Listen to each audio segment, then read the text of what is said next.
It's raining again, Kim. Let's look after the traps. Maybe we can find that phasmid. It's almost impossible to get a fire going this near to the ocean.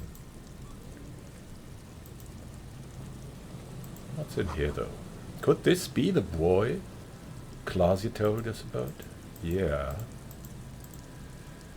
Is there something here? Anything?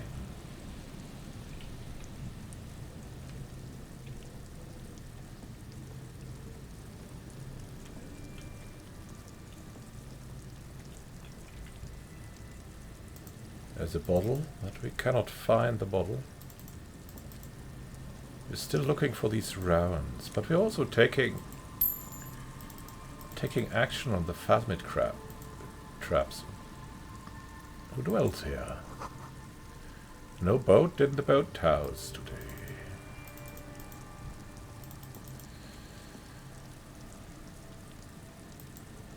What a forgotten place. There's a trap in the reeds at your feet.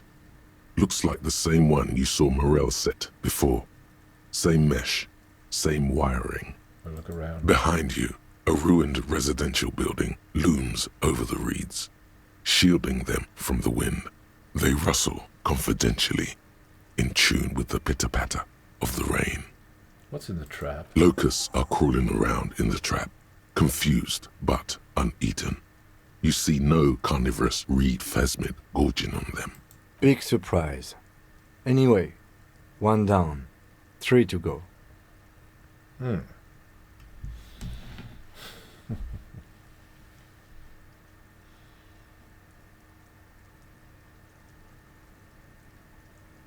It'll be in the next one, surely. Surely. Anyway, the air is nice and fresh here. Yeah, maybe this is about finding us. The boathouse is shoddily constructed. A strong breeze might blow it over. Yeah. Is there more? We cannot go past here, but maybe there's something here. Ancient paint is peeling off the roof of this shaded bench, which is covered in rust. And another strange old building is here. Sign says Entrée interdite. Forbidden to enter this. What's here? Maybe we'll find the phasmid here. What do you think? Ah, no, but money! Money, money, money. And bottles, which also amount to money. Oh, there's so much money here. What's in this building? The door's not only bad shut, it's inaccessible. And there is... What is that? The fallen people.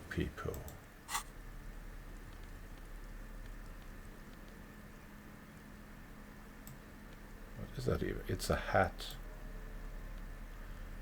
The small wire framing inside this futuristic looking foam peepo hat gives this the aerodynamic shape of a swoop skier's helmet, but none of its protective qualities. Covers the wearer's ears and eyebrows to bring down the drag coefficient. I mean, our perception is already bad.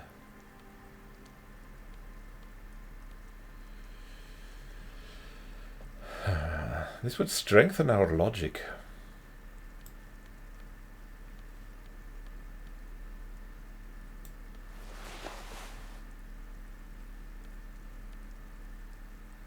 Ulrich Modern's head is encyclopedic.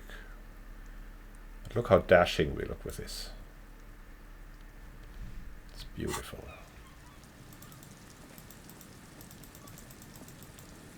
This is like a paranormal investigator should look like.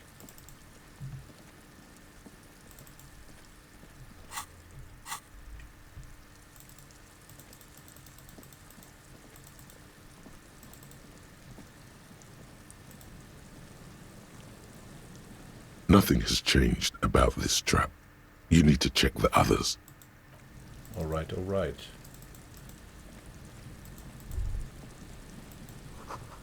section of the coast hasn't been used in decades. It's peaceful here. Very peaceful.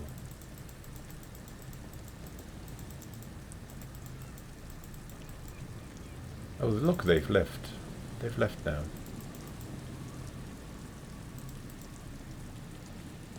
This is the trap Morel just set. Checking it over, he said, is just a technicality.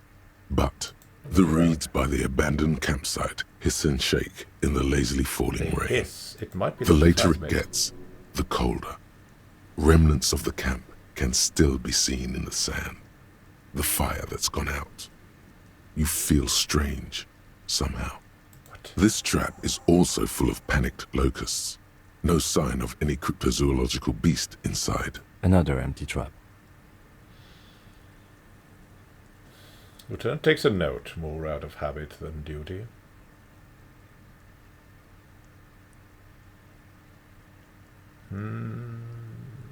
Let's keep going. The next one is the lucky one. Yep. The next one has a crab trapped in it. These are just crab traps, you do realize. Oh, come on.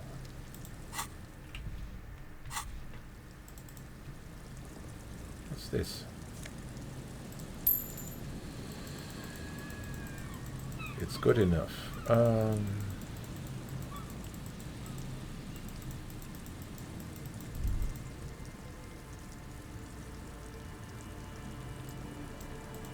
Something's here. What happened to us?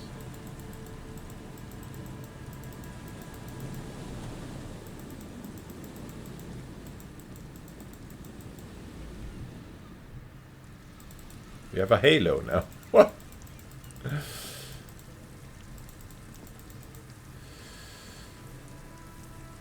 We wanted to talk to that guy up there in Martinez. But we're in uncharted lands, Kim. We have to hurry, maybe. And then I'll have to find my way back. It's a Noland 25, an unsuccessful model.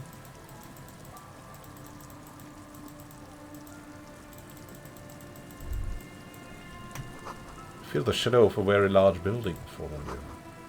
Saint-Brun, 1147. What's that? Could get in here, but dusty pews in the shadows. Many seems to be missing. We're here. We need to get back to the fisherman shacks. And instead we're going further towards the church, which we should not. There's the stream. What is that?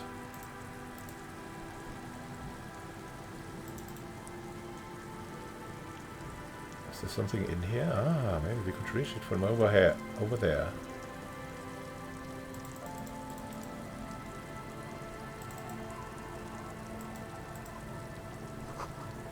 Looking back at you from the rust-colored water, you running back and forth, because we should really go back, and because if the phasmids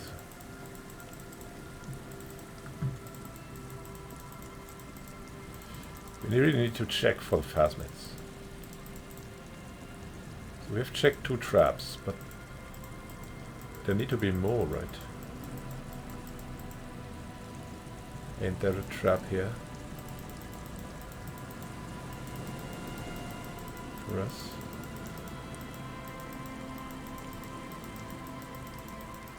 There's that one. Maybe further down the coast there's more.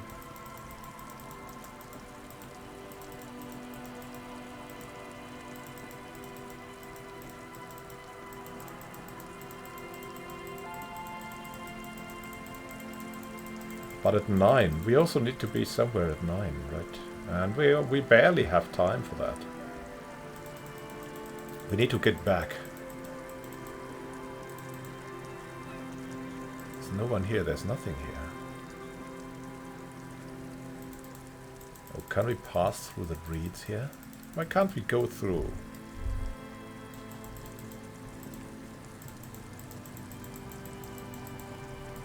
Try to notice something.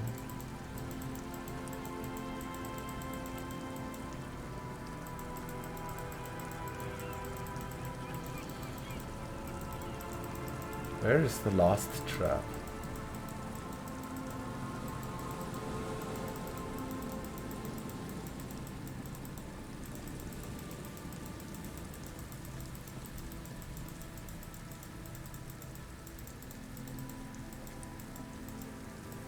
Where do we have it?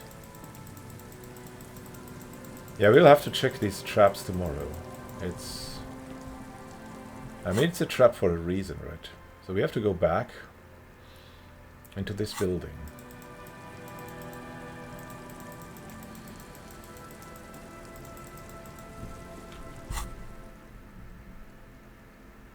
And we needed another tool.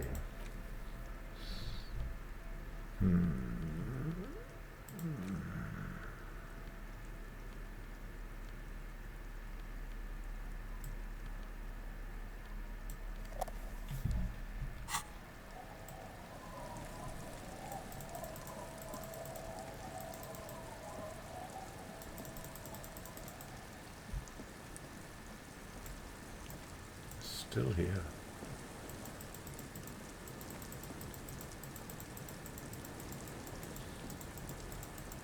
Come on. Oh, it's getting dark. It's kind of creepy. What's this? And the side of the boat has recently been tarred. Have we been here? Oh yeah, there's the switch. There's my old car. Come on, Kim. Is that the last trap? This trap's not too hard to spot, once you know what to look for. Keeping it hidden has not been a priority for the cryptozoologist. The reeds bend forlornly toward the sand. Snow covers the broken stalks like a shroud, and they shimmer, ghostly, in the darkness. In the east, the city center hums to you. The constant, distant song, louder on this part of the coast, nearer somehow.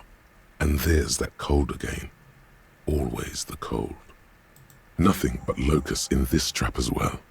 Definitely no cryptozoological monstrosity. Empty as all of them. One more of these and we're done. His face is red from the cold sea air. He crouches to catch his breath.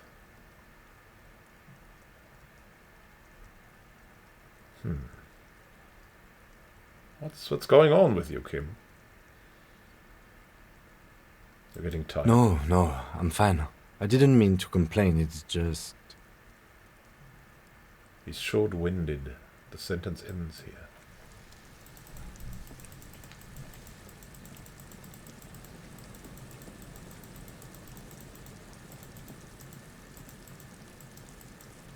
But we have to go back for now.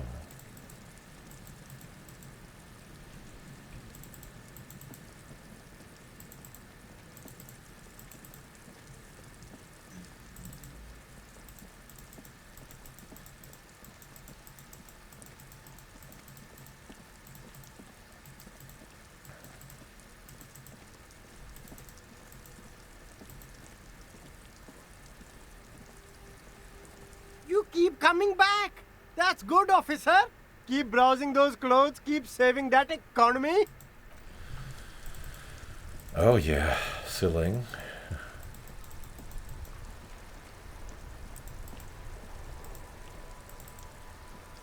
They don't know me. No one knows me. Let's talk to this. I work hard, I play hard. Nobody works harder.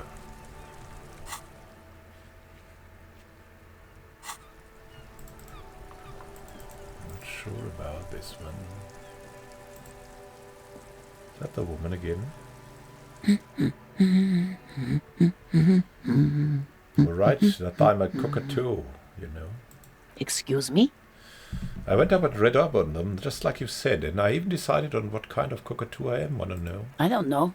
The most talkative one? She's ready to put that question aside. No, I'm the major majestic cockatoo. The what now?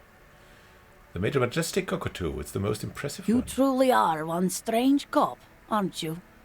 She says, slowly shaking her head. I have a strange cop offering to find my stupid husband. What a day.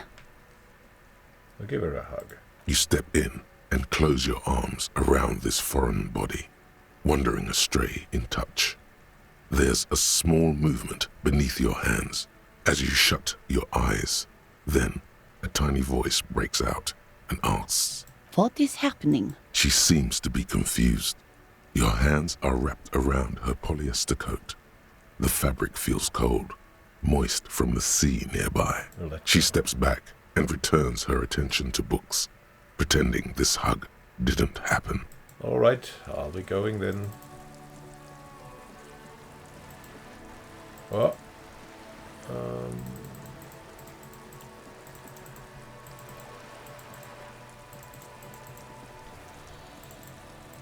I'm pretty sure we haven't spoken yet to that young man we wanted to. Or have we? The smoker.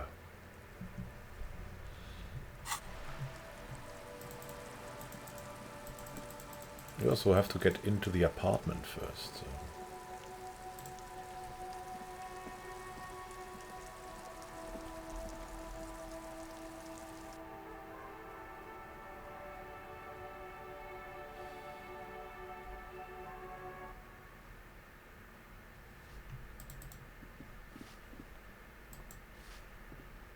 Anything new? Give me a moment. Not needed, not needed. Oh, has this changed? There's nothing here yet.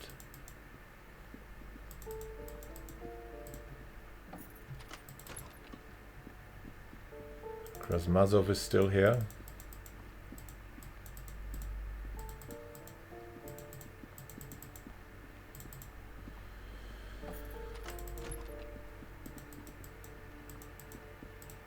Is that father? The aging alcoholic is still there, breathing. The air in the room is stale. Leave.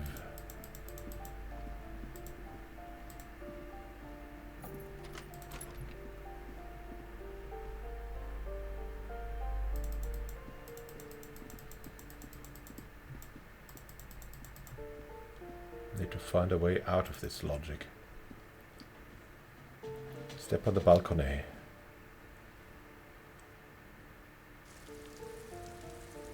There's so more traps, but it's much easier.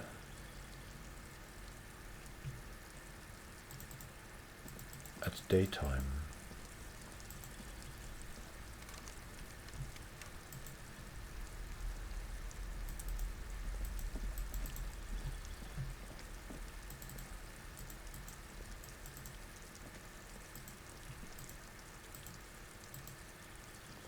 This door is made of metal and appears to be reinforced. Yeah. Let's look at our stuff, right? Maybe we can find out something new.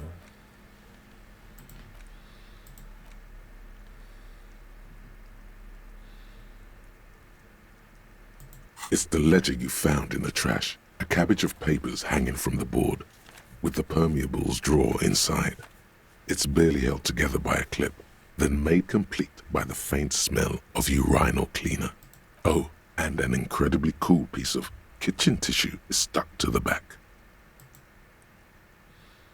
Slide the drawer open. Without resistance or sound, the two panels move against each other. The compartment is now open.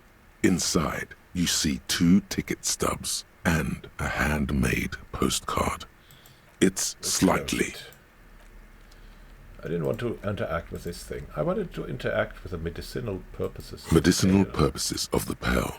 The cover of this heavy tome features a number of esoteric symbols.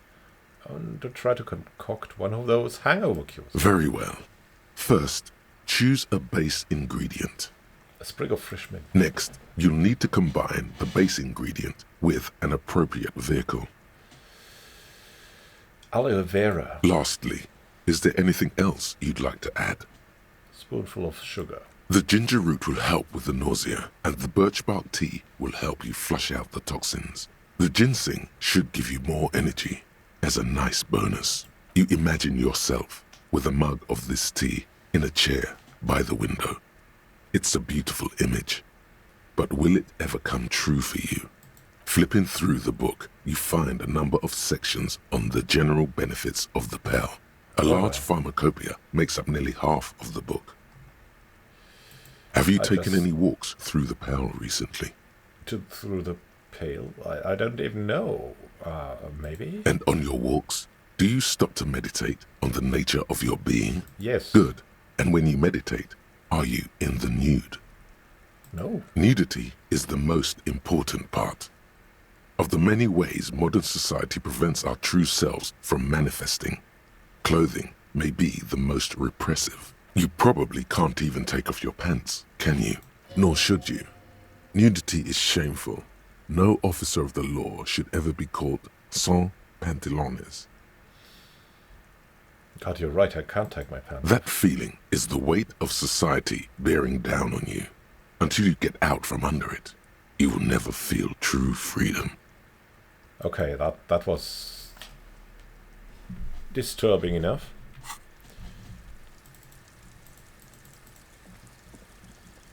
Hey there. Gendarmerie, you found me.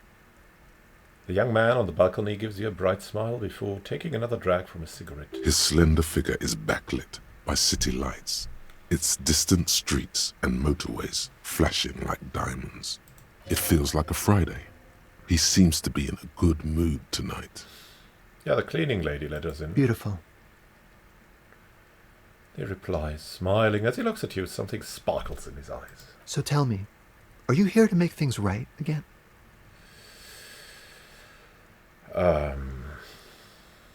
I'm not going to make things just right. I'm going to make them spectacular. Beautiful.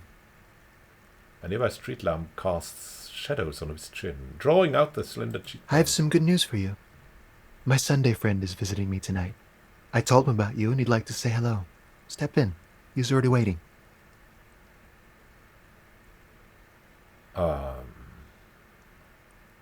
Why would I want to meet your friend? Trust me, you do. Friday tonight? It feels like Friday. It does feel like the end of the week. It's so magical. The white falling against the black. By the way, I'm really digging the view here. Mm-hmm. That's why I chose this place. Martinez is special, isn't it? Wait. Suddenly you are digging things? Lieutenant whispers to you, shaking his head. Very well, I'll talk to him. But I first want to talk to you. I have so many questions. That's nice, but I don't have anything to tell you. It's my friend you're looking for, not me. He takes another drag of his unfiltered cigarette and looks around. It's getting dark and the neighboring windows have lit up, one by one.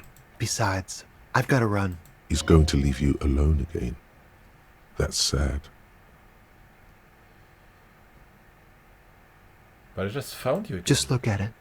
It's a beautiful night. Who's going to stay in on a night like this? Only if you promise that we'll talk again. It's important. Something flutters in the corner of the lieutenant's mouth as you're saying those words. We'll talk. Just not tonight. Smoker assures you, brushing his hand through the hair. Take care, alright? He says with another disarming smile before slipping off into the night. And he's gone again. Looks like it's becoming a theme for him.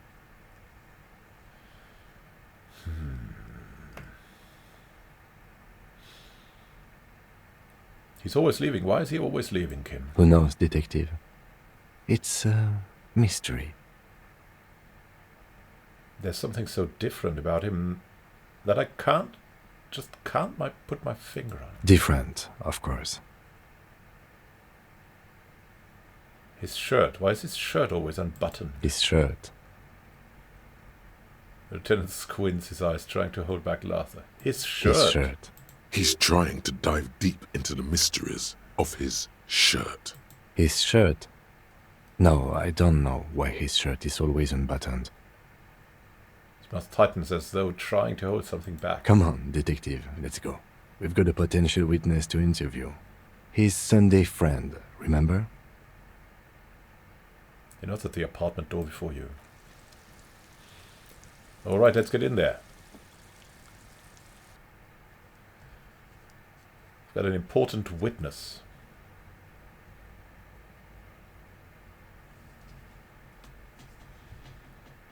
Ah, that's the man.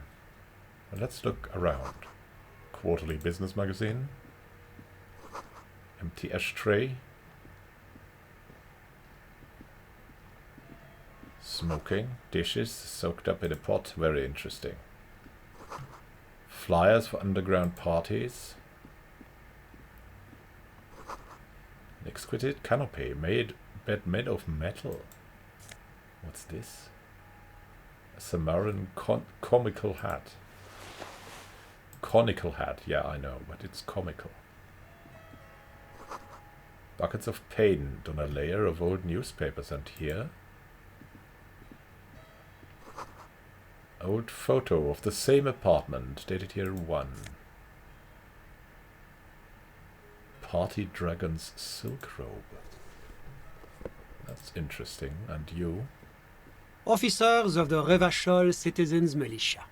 The man in business casual removes his cufflinks. You shouldn't be seeing him in an intimate setting.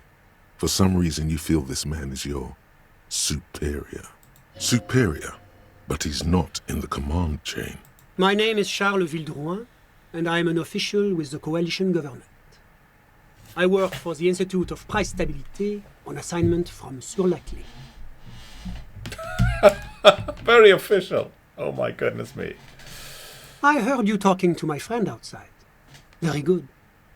Super. I am here to assist you in any way possible. Ask me about the hanging.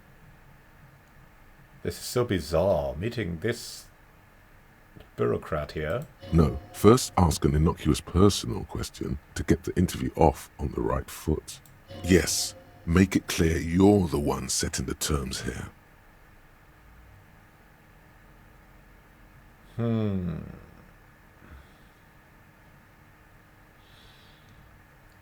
Before we get to that, tell me where you got this beautiful silk robe from. Oh, we got it from an atelier in the East Delta Commerce Center. Personally, I think it's a little culturally insensitive, but the material is great. Sadly, the shop is now out of business. That's really all I can tell you about it. He forms a little rooftop with his fingers. Cold air sweeps in from the balcony. That didn't work at all. The lieutenant takes out his notebook and nods to you to proceed. Oh well.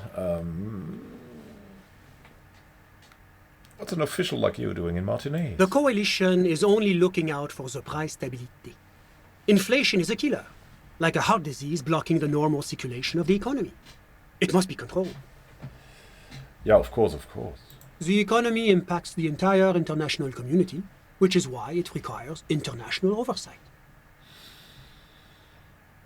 Aha, what is the price stability? It is the most important thing. Ah, that clears everything up. It's the central goal of any sound monetary policy. Maintaining the price stability is essential to maintaining high levels of economic activity, which is essential for maintaining high levels of employment, which is essential for maintaining the social stability. Basically, it makes sure the price of bread doesn't change. Précisément. Too much inflation, bread becomes too expensive. Too much deflation, it becomes too cheap for bakers to produce. That's why the Institute of Price Stabilité works to keep inflation just below 2%. Below 2% of what? But not too far below, no. Too below is also bad. Below, but close to 2%. You're not answering my questions, but you seem to enjoy yourself. The coalition believes in the importance of informing the public about the benefits of the price stability. Transparency is one of our principles. I should have never asked. Would you like an informational pamphlet? Yeah, give me the leaflet, so we get this over with. A sound monetary policy is essential for addressing uncertainty. Stability is the raison d'être of the moral intern. It's the reason why I identify as a moralist. But oh, I don't have my leaflets on me today. That's too bad. You can always call our information line. Making information available is part of the moral intern's commitment to transparency. Okay, but you're doing. What are you doing here in this apartment? Well, I'm renovating it. It is an interesting project. The building used to be a 12-story skyscraper before the cannons took the top 4 stories off. This, of course, happened when the coalition forces landed here. You could say I'm undoing some of the material damage the international community caused when we arrived here. So you're some kind of bureaucrat. Yes, as I said before, I am a commissioner from Sur-la-Clé working for the Institute of Price Stabilité. This is one of the main projects of the Moral Inter. Wait, there isn't actually an Institute of Price Stability, is there? Or maybe there is. God, it's impossible to understand whether someone from the Moral Intern is joking or not. What is this international community? La speak of? communauté internationale is what Revacholians colloquially call the coalition. In other words, the nations that stopped the disaster of the revolution. I've heard about this before, but I want to know more. It's the International Organization for Moralists. Hence, Moralist International. The Institute of Price Stability is just one of its many mind babies, as is the coalition. Oh, so we're actually working for the moral intern. That doesn't seem so bad. There are more nefarious powers to work for than the moral intern. Are you a moralist, Sunday friend? But of course. Am I a moralist? Well, do you value freedom? Do you believe in a normal, stable world governed by democratic values? Lieutenant, are you a moralist? Me? I'm a lieutenant of the RCM, dedicated to maintaining law and order in Revachol. A very moralist answer. The man nods. The lieutenant is practiced in the art of putting on a show for one's superiors.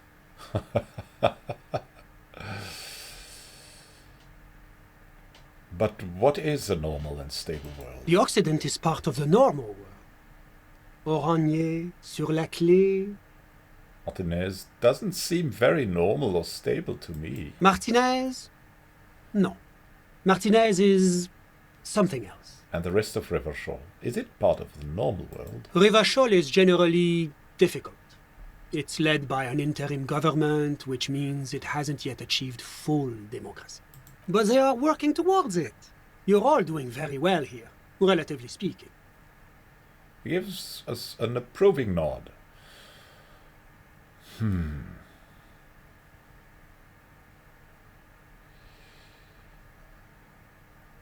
Well,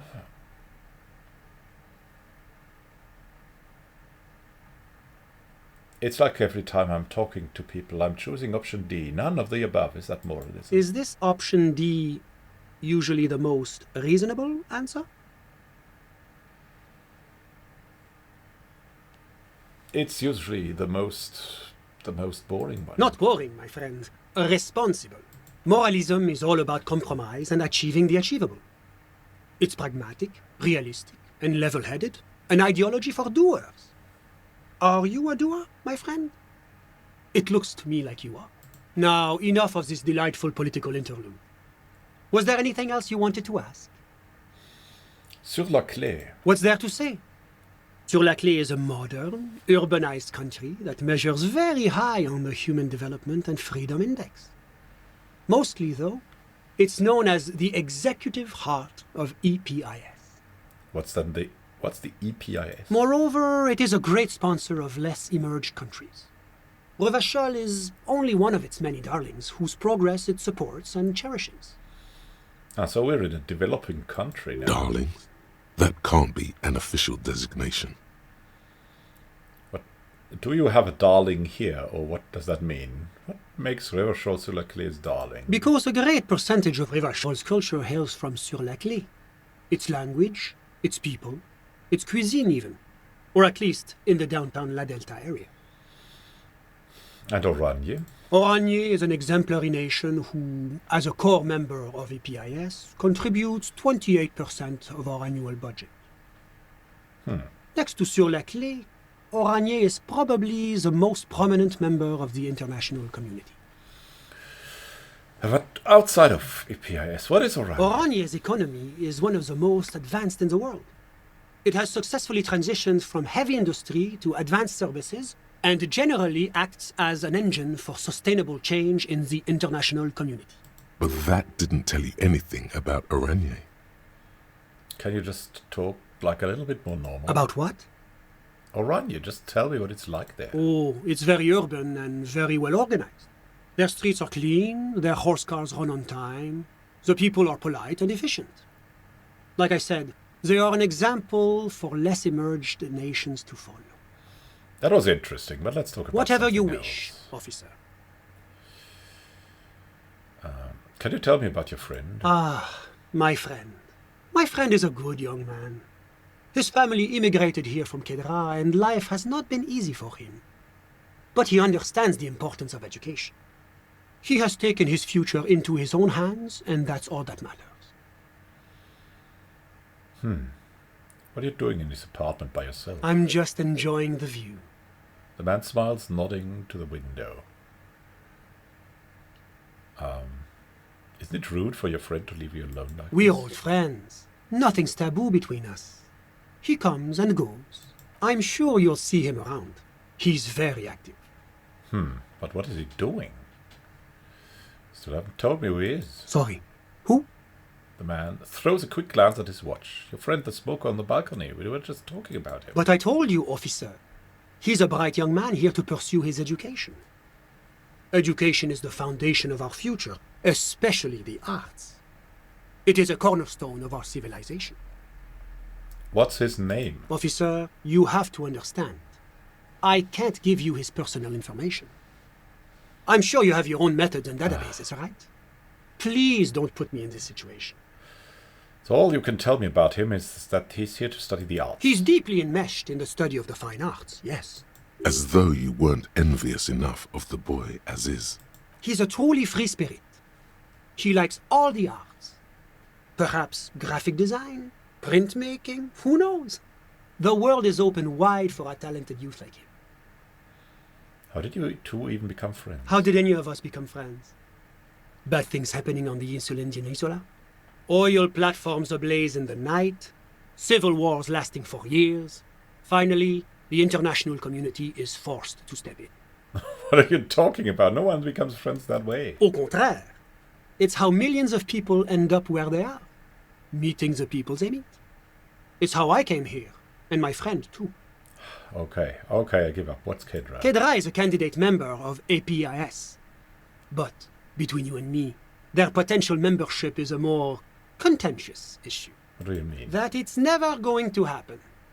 They entered negotiations in 21, and it's been pending ever since. Okay, that doesn't anything... Tell me anything about Kendra. Is it warm there? Cold? Something in between? It's warm. It's also known for its mandarin trees and dust storms from Supramundi. Kedra's an emerging market, but it still has a long way to go. Maybe that's why my friend's menage decided to immigrate. Okay, it's something else. I'm all ears, officer. You actually witnessed the lynching? I'm sorry to say I did, officer. The man gives a solemn nod. He didn't see the hanging. He saw the little show staged by the Hardys. Let him talk. He may know more than even he knows. Start from the beginning, if you don't mind. Officer, it's very difficult to describe what I saw that night. It was so surreal to me, like in a play. He holds out his hands and blossoms his fingers, like a drama teacher setting the scene. What do you mean, like in a play? It was just so strange. I could barely comprehend what was happening. I was on the balcony when it happened, getting some fresh air. I remember that first they came in, carrying what looked like a body. And then I saw all the surrounding windows go dead, one by one. That's when I understood. I should not be seeing this. That lines up with previous testimony, doesn't it? Well done, detective. Thank you, sir. I think we've got the picture. Anything else stands out? Only that there were about 8 or 10. I couldn't make out anything. It was so dark. And it was quiet. Quietest lynching I've ever heard of, let alone heard. But I suspect you knew that already. I can't say I'm surprised. The fine reputation of the men and women serving in the RCM is well deserved.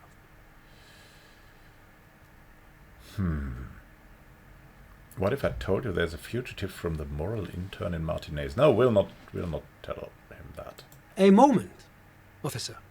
It's all I need. Do you have everything you need from me?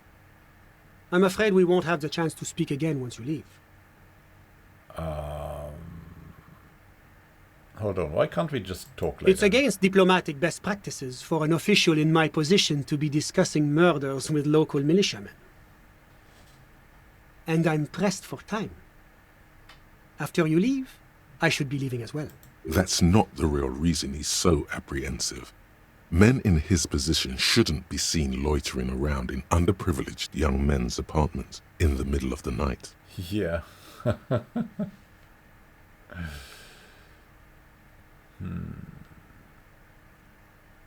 I'm not going anywhere. I just want to take a look around in this apartment. Sure, go ahead.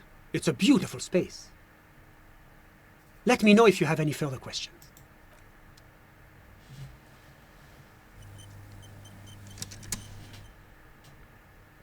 What a mystery, eh? So long it's warm and comfy here. We won't tell this strange man about Glacier. No way. We have seen everything here. Maybe, let's see. Was there anything else? I've got Of all I course. need. I'm- Goodbye. Goodbye. It's time we left. The Sunday Friend.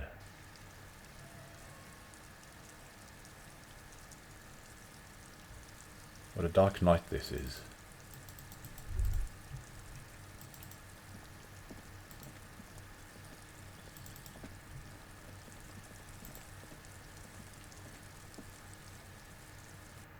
What a strange man that was, avoiding to tell anything. The quietest lynching ever. Oh my.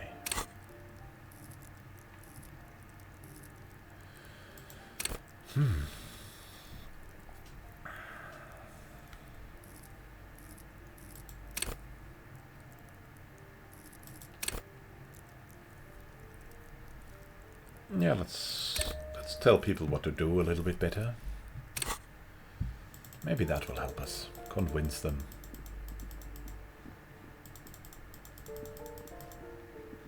And now let's go back to Garte. We have a bird for him. And we want to sing, finally. It's the right time to sing. It's nearly 11 p.m. And when you sing, wonders happen. After that, I'll have to find my way home alone. Well, to the fishers, anyways. Look, the man is away. And we should maybe call back. The surrounding blaze of the electric lights makes the white on blue police livery of the motor carriage seem beautifully ominous. Wait, why am I even thinking about this? Wasn't I supposed to? Do something important? Something murder related? There's always something important. Doesn't mean you can't take a moment to admire this piece of machinery. This is a Caprice Canema, the Caprice Motor Corps follow-up to their highly successful workhorse, Caprice 40, and the answer to the Lum's racing breed, Ferv series. With its air-cooled, rear-mounted 12-cylinder compression ignition engine, driving the rear wheels through a 4-speed manual gearbox, the Canema is able to reach 100 kilometers per hour in 13.5 seconds, and go on to a top speed of 180 kilometers an hour. Why did it roll over in the first sharp corner? The high center of balance is offset by a large battery bank mounted at the bottom of the cabin, feeding all the auxiliary systems and making the Canema effectively a mobile power plant. Oh, it's an electric car. This tech talk is really rubbing me the right way here. Due to a quite steep price tag, it is very unusual to see one in police livery. That machine really puts the loco back in locomotion. Oh, very cool. Point to the vehicle. You want to take a closer look? What's it packing there? 130. I reckon that's a 7-liter V12 there. Man, that's got to be a major advancement over the KR-18 GU engine on the old Caprice 40. That's what, a 7-liter V12? 7.2. Supercharged. Lieutenant is trying to suppress a smug smile, unsuccessfully. Saying these words brings him immense joy. A fine machine. Run a hand over the smooth metal surface. Yes. An extraordinary machine. Oh, he's into machines. Helium headlights would improve the range and quality of the visual field a lot. It's a bit girly right now. Fit it with some proper off-road components. Ever thought about switching to helium headlights? Actually, I have a pair at home. Just haven't gotten around to fitting them yet. I need to lay some wiring for the ballast first. If we ever get this case solved, maybe we can do it together? Maybe. Yes, definitely maybe. And means no. Okay, let's move. Okay, let's move, man. Let's move. We'll get in there. Another time. A new chapter. Our chapter. As a beautiful singer begins. Soon. Kim. Soon. Makes me so happy gaming. See you soon.